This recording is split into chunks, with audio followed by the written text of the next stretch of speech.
स्वाहा तत्सवितुर्वरेण्यं भर्गो देवस्य धीमहि धियो यो नः प्रचोदयात्। ओम शांति शांति शांति।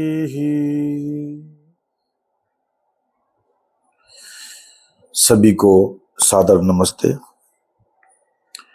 ऋषियों की अमृत धारा चैनल में आप सभी का स्वागत है, हार्दिक अभिनंदन है। प्यारे दर्शकों, जैसा कि आप सभी जानते हैं, हम अपने चैनल के माध्यम से केवल सत्य का ग्रहण करते हैं और सत्य का ही ज्ञान देते हैं, सत्य ही पूछते हैं, सत्य ही जानते हैं, सत्य ही बताते हैं। सत्य के अलावा तनिक भर भी कुछ नहीं कहते। तो हमारा एक दर्शक का, हमारे एक प्रश्नकर्ता का एक प्रश्न आया है। वो पूछना चाह रहे हैं कि ईश्वर के बारे में थोड़ा बताइए, ईश्वर साकार है या निराकार है।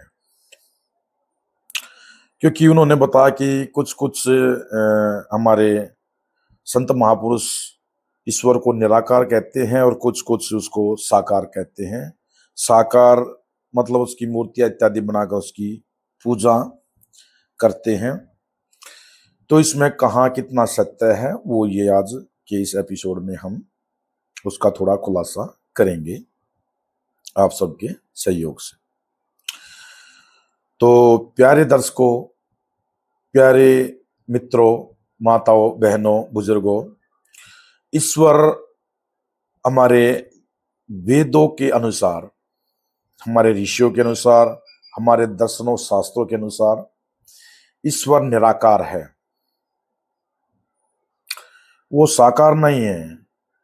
कुछ कुछ मैंने देखा, कुछ कुछ सुना है कि कोई कोई महापुरुष उनको साकार और निराकार, वो दोनों ही रूप में उसको जानता है, दोनों ही रूप में उसकी पूजा करता है और ऐसा ही ज्ञान वो अपने शिष्यों को देता है। तो देखिए, मैं आपको बताना चाहूंगा कि या तो कोई वस्तु, कोई तत्व, कोई पदार्थ, कोई द्रव्य निराकार हो सकता है या फिर वो साकार हो सकता है। जो वो साकार है तो निराकार नहीं है, अगर वो निराकार है तो फिर वो साकार नहीं हो सकता। तो ईश्वर एक ऐसा ही तत्व है, उसके बारे में जो तात्विक ज्ञान है वो यही कह रहा है कि ईश्वर एक ऐसा तत्व है, एक ऐसी शक्ति है, एक ऐसी ऊर्जा है जो निराकार है, उसका कोई आकार नहीं है। ईश्वर सर्वव्यापक है। तो सर्वव्यापक के होने का अर्थ है कि ईश्वर हर कण कण में समाया हुआ है। कोई निराकार ही चीज सर्वव्यापक हो सकती है, साकार वस्तु या शक्ति सर्वव्यापक नहीं हो सकती है। तो ईश्वर निराकार है, वो सर्वव्यापक है, आजन्मा है, दयालु है, अनंत है, अनादि है। बहुत सारे गुण ईश्वर के हमें हमारे ऋषियों ने हमें बताए हैं और उस गुणों के आधार पर ही हम ईश्वर की स्तुति, प्रार्थना, उपासना करते हैं। क्योंकि देखिए, ईश्वर को हम अपने इंद्रिय और कर्म इंद्रिय और ज्ञान इंद्रियों से नहीं पकड़ सकते। ईश्वर को हम अपने कर्म इंद्रिय और ज्ञान इंद्रियों से नहीं पकड़ सकते, क्योंकि वो निराकार है। कोई साकार है तो हमारी ज्ञान इंद्रिया, कर्म इंद्रिय इसको पकड़ सकती हैं। निराकार होने के कारण वो हमारी ज्ञान इंद्रिय, आंख, नाक, कान, जिह्वा, त्वचा आदि की पकड़ में नहीं आता है।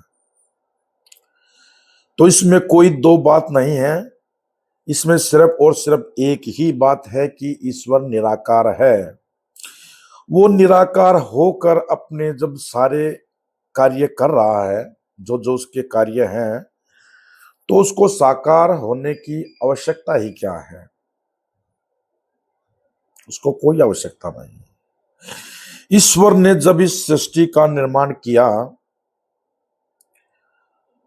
तो क्या उसने साकार रूप में आकर इसका निर्माण किया? नहीं।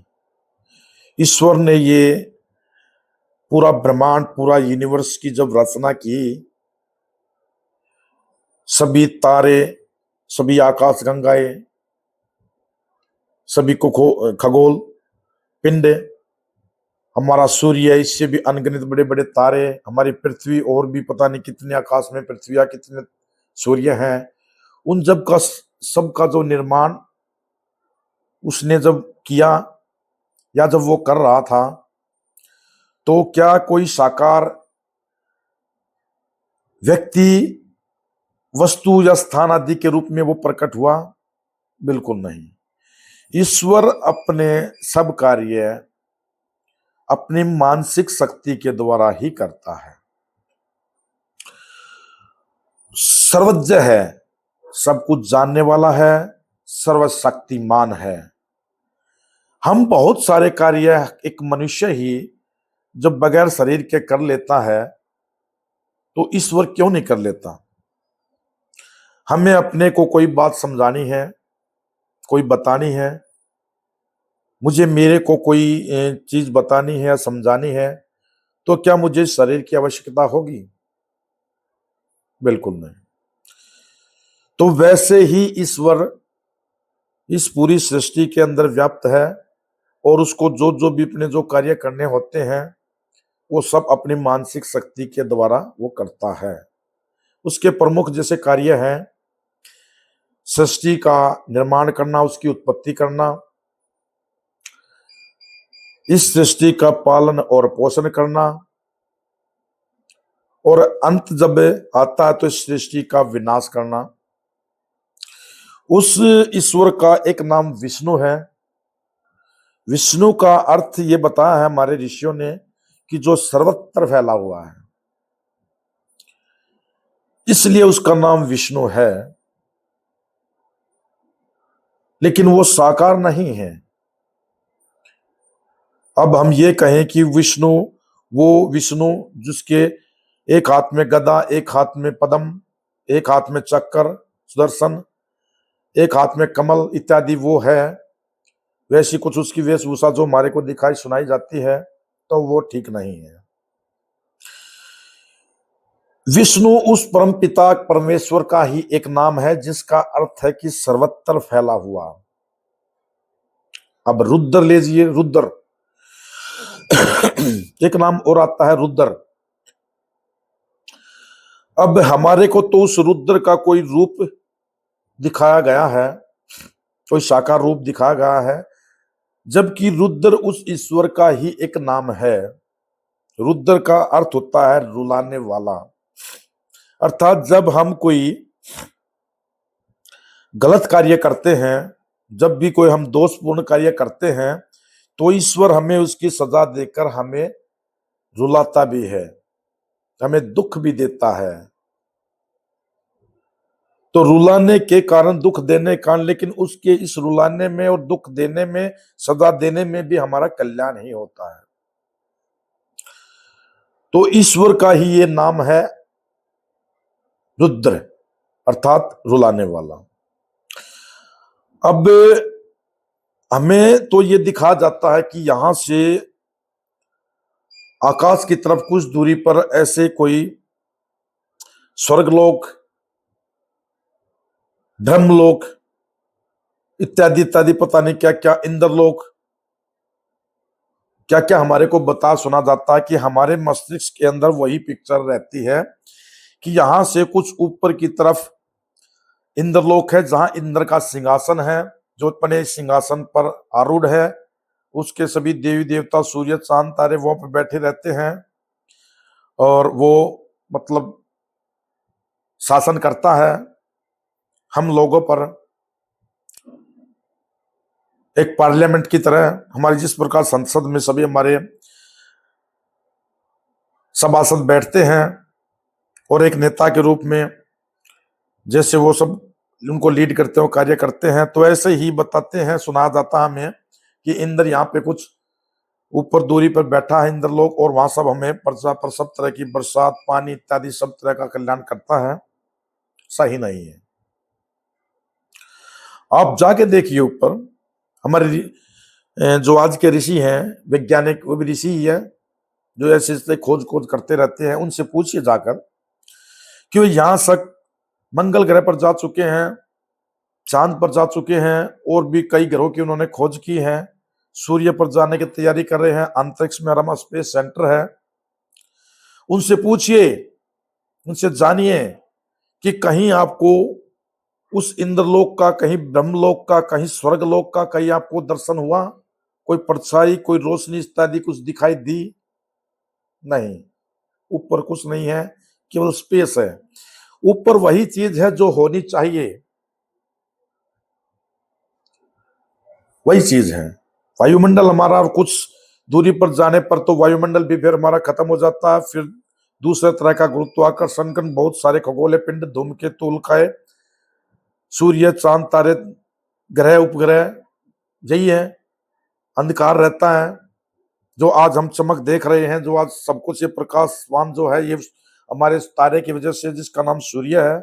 अगर वो ना हो तो हमारा कोई अस्तित्व ही ना हो, हम एक दूसरे को जान भी ना पाए, देख ही नहीं सके।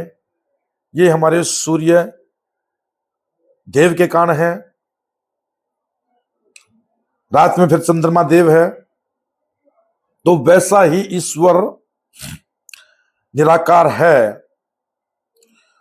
वो अपने सब प्रकार के कार्य। देखिए, जब माँ के अंदर जब बच्चा का जन्म होता है, जब वो शिशु आता है, आत्मा उसमें जन्म स्टार्टिंग होती है, जब वहां निषेचन होता है, और निषेचन होने के बाद जो भ्रूण से वो जो अंकुर निकलते हैं और वहां पर जो बच्चा पनपता है माँ के गर्भ के अंदर, तो कौन शक्ति ऐसी है, मेरे को बताइए, कि जो उसमें वो कार्य कर रही है? मैं जानना चाहता हूं आपसे, ऐसी कौन शक्ति है जो बच्चे के अंकुर फूट रही है, उसकी आंख, नाक, कान धीरे धीरे सब बन रहे हैं। पेड़ पौधे देख लीजिए आप, इस जमीन को देखिए आप, वनस्पति को देखिए, फूल पत्तियों को देखिए। उसी जमीन के अंदर हम एक पौधा लगाते हैं, उससे लाल फूल निकलता है। उसी जमीन से पौधा निकलता है, उसका सफेद फूल निकलता है। उसी जमीन के अंदर पीले, हरे, नीले, पता नहीं कितने विभिन्न प्रकार के फूल निकलते हैं। कौन कर रहा है उनको? कोई व्यक्ति कर रहा है? कोई श्री राम जी, श्री कृष्ण जी, श्री हनुमान जी, या कोई और हमारे जो देवता है वो कर रहे हैं इसको? नहीं कर रहे हैं। वो ईश्वर कर रहा है, अपनी मानसिक शक्ति से ईश्वर कर रहा है। और जानिए, आपने अनार खाया है? जरूर खाया होगा। अनार, आप चिंतन कीजिए, आप अनार के पौधे, पेड़ की उसकी जड़ों को खाइए, आपको कोई टेस्ट नहीं लगेगा, कोई स्वाद नहीं आएगा। आप उसके तने को खाइए, आपको स्वाद नहीं आएगा। फिर आप ऊपर चल के उसकी कोमल कोमल पत्तियों को खाइए, आपको स्वाद नहीं आएगा। फिर आप उसके फूल को खाइए, नहीं स्वाद आएगा।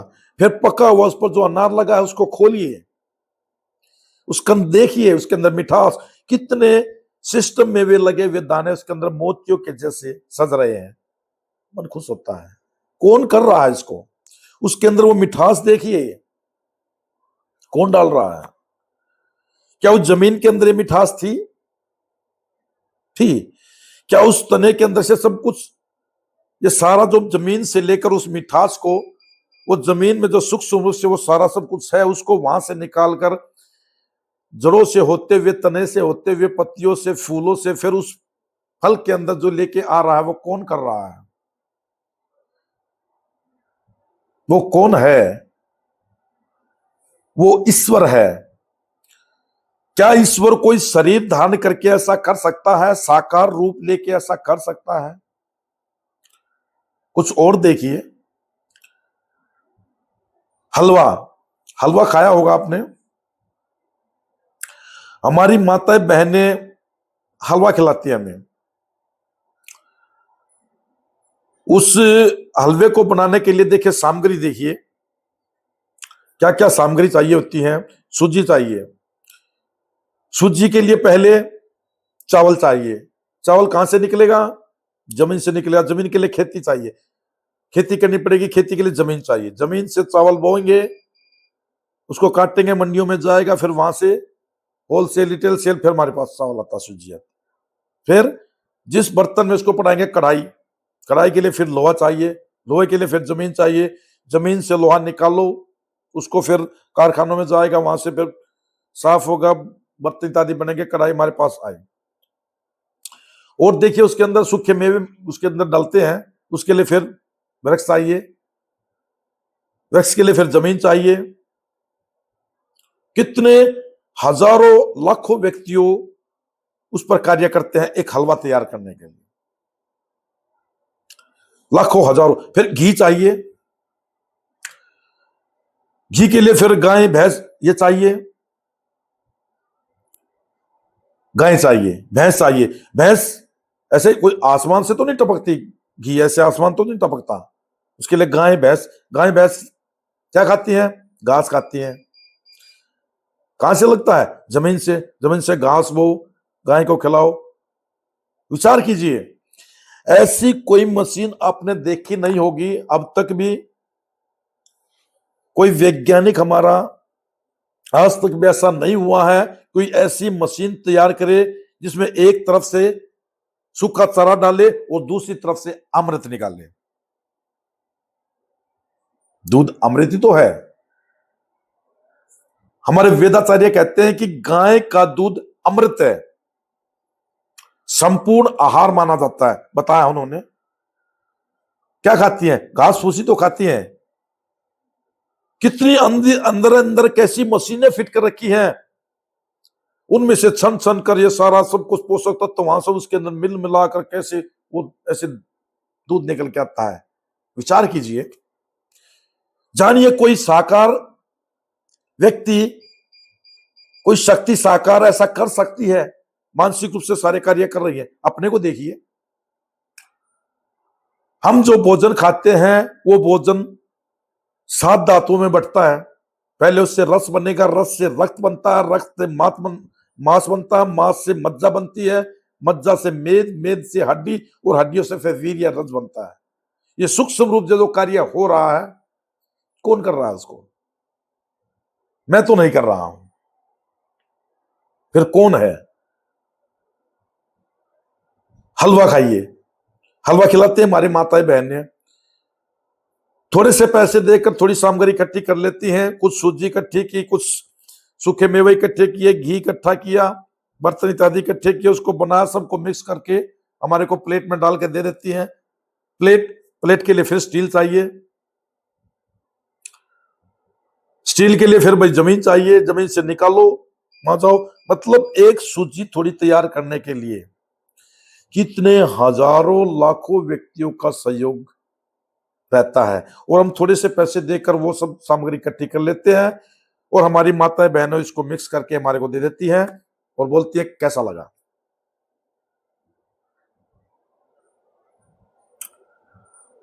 हम कहते हैं अच्छा लगा, खुश होती है, और ज्यादा खिलाती है, हमें खुश हो जाती है। किया क्या उन्होंने? अरे सारी सामग्री उनके पास उपलब्ध थी, सबको मिक्स करके तो उन्होंने इसको दे दिया और खुश हो जाती है। हमारी माताएं बहनें खुश होती हैं। अच्छा, हम कहते हैं अच्छा लगा, बड़ी खुश होती है, और ज्यादा खिलाती है, और खाओ। ऐसे ही एक हलवा ईश्वर ने बनाया है, टिप एंड पैक। केला खाया है आपने? केला खाया होगा। देखिए, बिल्कुल टिप एंड पैक। केले को लिए, खोलिए, उसको खाइए। पेट का लगा पका हुआ कभी केला खाइए आप, तो को पता चल जाएगा मिठास का। ये जो बाजार से हम जो केले खा रहे हैं वो तो कुछ गैसों के माध्यम से अब पकाए जाते हैं। जब पेड़ से पका हुआ केला आप जब खाएंगे, पपीता खाएंगे, कोई फल खाएंगे, आपको पता चल जाएगा प्रकृति के स्वाद का, ईश्वर के स्वाद का पता चल जाएगा आपको। हलवा ही तो है, कहां से उस केले के अंदर वो मिठास आया है, कौन लेके आ रहा है? हमें देखने से लगता है कि जमीन के अंदर मिठास है, नहीं है। उसके पेड़ में, तनों में कौन कर रहा है? उसी जमीन पर, उसी क्षेत्र पर हम कुछ अलग प्रकार के विभिन्न पौधे बोते हैं। एक में खटास है, एक में चरचराहट है, तीखापन है, एक में मीठापन है, एक में कसलापन है, एक में फीकापन है, एक में कड़वापन है। ये सब कौन कर रहा है प्यारे दर्शकों? ये सब कौन कर रहा है? कोई साकार व्यक्ति तो ऐसा कर नहीं सकता, उसके वश की बात है ही नहीं। वो निराकार ईश्वर ही कर रहा है, क्योंकि वो सर्वव्यापक है, निराकार है, अपनी मानसिक शक्ति के द्वारा ये सब कर रहा है। ये तो बताइए, गाय के अंदर जो सारा सिस्टम चला हुआ है, वो खा रहा है, घास फूस खाती है, अमृत देती है, कहां से ये मिठास आ रहा है? उसका दूध अमृत कैसे बन रहा है? कोई आज तक ऐसी मशीन बनी नहीं बनी। और हम जो ये वैज्ञानिकों के जो आविष्कार देख देख कर दंग रह रहे हैं, ये देखिए मनुष्य के बनाए गए जो आविष्कारों से हम देख कर दंग रह रहे हैं। आप ईश्वर के आविष्कार तो देखिए। ये पृथ्वी घूम रही है 1,00,000 किलोमीटर प्रति घंटे की स्पीड से क्या हम गिर रहे हैं? घूमते घूमते ये सूर्य का चारों चक्कर लगा रही है। हम कहां हैं? अंतरिक्ष में तो हैं। सूर्य कहां है? अंतरिक्ष में है। और हम एक समय सूर्य के ऊपर ऐसे चारों चक्कर, हम कहां हैं? चक्कर लगाती है। हम भी तो अंतरिक्ष में हैं। कुछ लोग कहते हैं हम जमीन पे हैं, हम यहां हैं। अरे हम अंतरिक्ष में ही है, तैर रहे हैं। कोई गिर रहा है? नहीं। ये जितने भी प्रकार के तारे, जितने भी प्रकार की आकाशगंगा, जितने भी प्रकार के खगोल पिंड एक दूसरे का चारों ओर चक्कर लगा रहे, कभी टकरा रहे हैं? मेरे को बताइए कि बगैर बाह्य बल के कोई ठोस गोला ऐसे कैसे घूम रहा है? ये पृथ्वी घूम रही है 1,00,000 किलोमीटर प्रति घंटे की स्पीड से घूम रही, क्या बगैर घुमाए ये घूम सकती है? लट्टू चलाते हैं हम लट्टू को चलाते हैं, जितना उस पर बल लगाते हैं तभी तो वो घूमता है। ऐसे लट्टू को वहां पर रख देंगे तो क्या घूमेगा? वो नहीं घूमेगा। उस पर हमने बल लगाया, वो घूम रहा है, उतना ही घूमेगा जितना हम इस पर बल लगाया। अब ये पृथ्वी भी घूम रही है, इस पे बल लगा है, इस पे बल लगा हुआ है। तो बल लगाने वाला कौन है? वो ईश्वर है। कोई साकार व्यक्ति इस पृथ्वी को ऐसे घुमा सकता है? नहीं घुमा सकता है। इस पृथ्वी से बड़ी बड़ी और बहुत पृथ्वियां हैं। सूर्य को देखिए, सूर्य भी पूरे हमारे जो आकाशगंगा है उसके चारों चक्कर लगा रहा है। इसको कौन घुमा रहा है? सूर्य भी घूम रहा है। हर चीज गतिमान है, हर वस्तु गतिमान है, सब गतिमान है।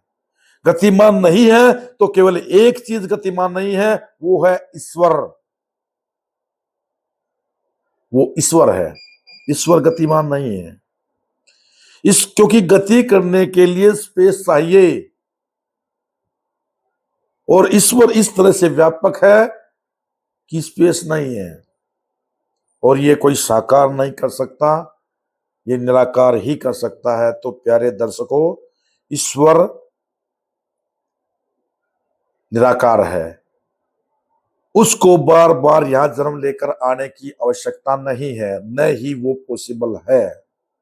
कभी राम रूप में, कभी कृष्ण रूप में, कभी हनुमान रूप में, या कभी कल की या दूसरे कुछ जो बताया जाता है, वैसा संभव नहीं है, ऐसा आता नहीं है। अगर अंशावतार माने जाए तो हम सभी ईश्वर के ही अवतार हैं। अहम ब्रह्मास्मि, हम सब ईश्वर ही हैं। हम सभी ईश्वर से ही जन्मे हैं, ईश्वर के अंदर ही हैं। लेकिन वो परमपिता परमेश्वर किसी एक व्यक्ति वस्तु स्थान आदि में नहीं समा सकता। अब मेरे को ये बताइए, मैं यहां साकार रूप में यहां आपके सामने हूं और आपको कोई बातें बता रहा हूं, यहां से दूर 10 किलोमीटर 20 किलोमीटर दूर, क्या मैं आपको जान पाऊंगा, आपको कोई बातें बता पाऊंगा? नहीं, क्योंकि मैं एक निश्चित क्षेत्र में, निश्चित स्थान पर, निश्चित समय पे हूं, सब जगह में नहीं हो सकता। अगर ईश्वर इस पृथ्वी पर जन्म लेके आ गया तो दूसरी जो पृथ्वियां है उनको कौन संभालेगा? मेरे को बताइए। जो इस धरती पर रह रहे हैं वो चांद पे क्या चल रहा है उसको पता है क्या? नहीं पता है। तो ईश्वर अपने सभी काम मानसिक शक्ति से करता है। हम सबके अंदर है और सबके बाहर भी है, हर कण कण में है। ऐसा कोई स्थान, कोई वस्तु, कोई व्यक्ति नहीं है जहां ईश्वर ना हो, और वो एक व्यापक, सर्वव्यापक और निराकार ही हो सकता है, साकार नहीं हो सकता है। हम साकार बनाकर ईश्वर की स्तुति करते हैं, उसकी उपासना करते हैं, पूजा करते हैं, वो गलत है। उसका लाभ कुछ नहीं होगा, हानि बहुत होंगी। उसे आर्थिक हानि होगी, पैसे की हानि होगी, समय की भी हानि होगी, और लाभ उससे कुछ नहीं है। हम किसी एपिसोड में आपको यह भी बताएंगे कि उस परमपिता परमेश्वर की जो निराकार, सर्वव्यापक, दयालु, अजन्मा, अनंत, अनादि, उस परमेश्वर की पूजा, स्तुति, प्रार्थना, उपासना किस प्रकार करें। हमारी वीडियो थोड़ी लंबी हो रही है, नहीं तो हम इसी एपिसोड में आपको बताते कि ईश्वर की स्तुति, प्रार्थना, उसकी स्तुति करने के लिए, उसकी प्रार्थना, उपासना करने के लिए किसी फूल की, किसी पत्तियों की, किसी मिष्टान की, किसी रुपए की, पैसे की, घिए की, दिए इत्यादि की आवश्यकता नहीं है। मेरे को समझाइए। जो सब कुछ हमारे को देता है, हम उसको क्या देकर जाए? प्यारे दर्शकों, विचार कीजिए। जिसने सभी प्रकार के फल, फ्रूट, सब्जियां, अनाज इत्यादि हमारे को दे रखा, अपनी मानसिक शक्ति से सब उनको दे रहा हमें, तो हम उनको क्या देकर जाए? जिसके एक सूर्य से पूरी पृथ्वी रोशन है, हम उसको एक छोटा सा दिया देखकर क्या उसको रिझाए? विचार कीजिए। हम उनको क्या रुपए पैसे से क्या उसको लज्जाए, जो सब कुछ ही वो हमें दे रहा है? ये लज्जा की बात है, बिल्कुल लज्जा की बात है। प्यारे दर्शकों, ईश्वर की स्तुति, प्रार्थना, उपासना करने के लिए सिर्फ और इन आंखों की भी आवश्यकता नहीं है, इन कानों की भी आवश्यकता नहीं है ईश्वर की स्तुति, प्रार्थना, उपासना करने के लिए। ये जो मैं बोल रहा हूं, इस जिह्वा की, इस वाणी की भी आवश्यकता नहीं है, इस त्वचा की आवश्यकता नहीं है। ईश्वर की स्तुति, प्रार्थना, उपासना करने के लिए केवल दो ही तत्व की आवश्यकता है, दो ही द्रव्य की आवश्यकता है। वो है हमारा मन, और हमारी बुद्धि। केवल दो की ही आवश्यकता है। इसी से उस ईश्वर को जाना जा सकता है, इसी से उस ईश्वर की स्तुति, प्रार्थना, उपासना की जाती है। बाकी यथार्थ जो उसकी पूजा है वो इन्हीं से होती है, उसकी स्तुति ऐसे ही होती है। कोई फल, मिठाई इत्यादि चलाकर उसकी पूजा नहीं होती। ये व्यर्थ है, टोटली व्यर्थ है। ये केवल कुछ लोगों ने उनको अपनी जीविका का साधन बना रखकर ये सब हमारे से भयभीत किया जा रहा है, हमको भयभीत किया जा रहा है, और हमारे से मन चाहे पैसे वसूले जा रहे हैं। प्यारे दर्शकों, उसका लाभ कुछ नहीं है। आप देखिए करके, अब 1 साल देखिए, 2 साल देखिए, 3 साल देखिए, कल्याण होता हमारे को बताइए। कल्याण आपके कर्म से ही होगा। आपके मन को शांति, आपकी बुद्धि को शांति, आपके घर में शांति, पारिवारिक शांति आपके कर्म से हो गई, आपके कर्म से होगी। प्यारे दर्शकों, कहीं मत्था टेकने से आपके घर में शांति नहीं होगी। हाथ जोड़ने से, ये कहने से कि हे ईश्वर मेरे घर में सुख और शांति देर नहीं मिलेगी। खाली इतना कह देने से तो कर्म का फिर विधान ही खत्म हो जाता है।